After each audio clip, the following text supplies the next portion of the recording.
நமஸ்காரம் ஜீசஸ். இன்னைக்கு நம்ம பார்க்க போற வேத பகுதி சங்கீதம் 1ஆம் அதிகாரம் வசனம் 1-6.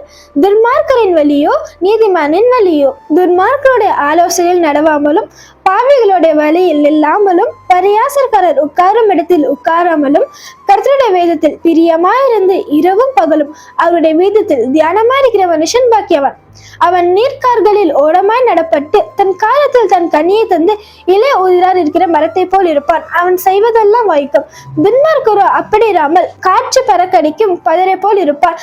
ஆகையால் துன்மார்க்கர் நியாயத்தீர்ப்பிலும் பாவிகள் நீதிமானின் சபையிலும் நிலை நிற்பதில்லை.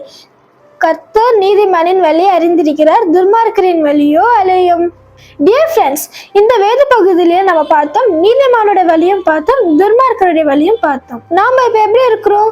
துன்மார்க்கருடைய போல இருக்கிறோமா இல்ல நீதிமான போல இருக்கிறோமா? இந்த வசனம் சொல்லுது, இரவும் பகலும் அவருடைய வேதத்தில் தியானமா இருக்கிற மனுஷன் பாக்கியவான். இந்த வசனத்தின்படி நாம் இரவும் பகலும் அவருடைய வேதத்தை தியானிப்போம்.